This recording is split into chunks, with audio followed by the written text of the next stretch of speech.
Welcome to Medicine Woman Tarot. This is going to be a future event reading. Please take what resonates and leave what doesn't. Father God, in the name of your Son, Jesus Christ, help me to give a clear and accurate reading for the future event reading. If you'd like to make any donations towards my channel, you can find the link in the description section. Just as a side note, with any donation you give, if you choose to, you could ask me a question in the comment section, and I will make a tarot video for you answering that question. I scurried the pink gem for you today before starting the video, and the image that showed up was a man.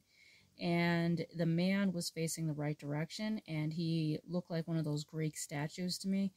And he had like a beard and that, like, you know, the wavy hair, the way they would sculpt it back in the day. And he was holding a woman in his arms, and the woman was like kneeling in his hands. And the woman was nude, she looked Native American, and she had red feathers in her hair. She had long dark hair, and they were like facing each other. There was like this very deep, intimate connection that they had. So with red feathers showing up, that has different symbolisms. For some tribes, it could symbolize war, but at the same time representing peace. And then the red feathers can also symbolize love and this very divine connection. It represents this love that basically transcends all things. And it could also represent when you are mourning that your loved ones are with you. So that's a very interesting message that came through. Now, the first card to flip out for today is the Wheel Within a Wheel, Cycles of Life. So this is basically equivalent to the Wheel of Fortune. This card, if you could see it here, it represents all the cycles of life. You have the birth of being, you know, something being born here. You have the child that is playing. You have the adult of working. And then you have the older man, you know, reaching his end of his days. And then you have the Grim Reaper, which represents, you know, death. And then it all goes back up to the heavenly realm of the angels. So this is representing all the cycles that are within life, all the stages that we go through, all the different changes, just like a butterfly within the cocoon.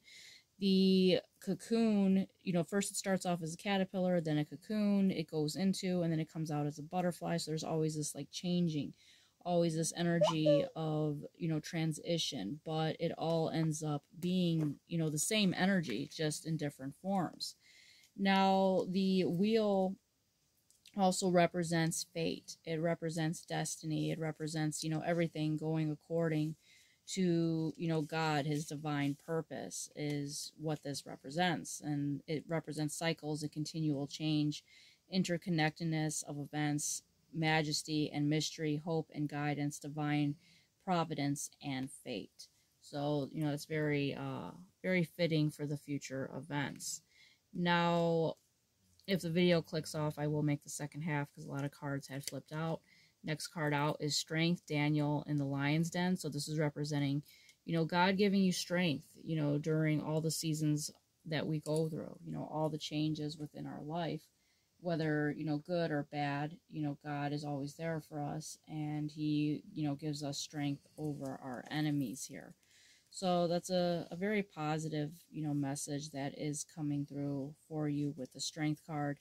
You know, that with any type of situation, God does give strength to deal with it.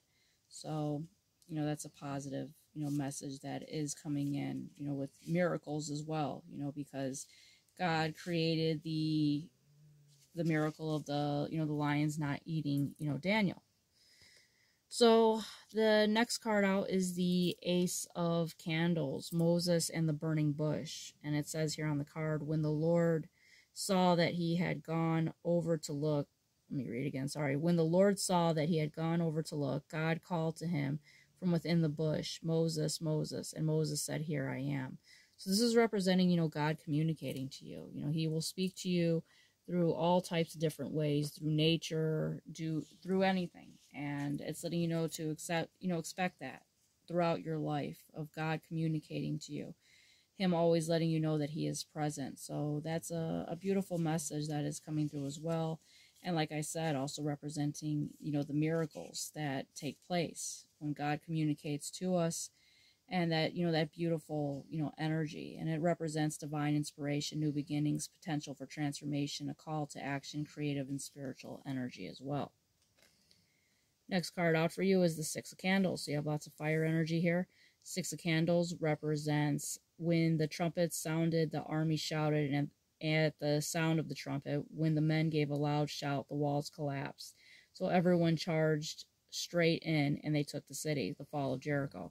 So once again, miracles representing the destruction of your enemies. So you will reach the point in your life when your enemies will fall, and you will all be because of the hands of God, of Him creating these, beautiful things to take place so that your life can be on the path that it's supposed to be on. The Six of Candles also represents victorious achievement, leadership, recognition, overcoming challenges, and fulfillment of promise. Next card out for you is the Sun card. So with the Sun card being here, this is representing happiness, joy, and abundance. The Sun, triumphant entry into Jerusalem. So with Jesus being here, this is representing happiness and new beginnings. And we will continue this in the second half.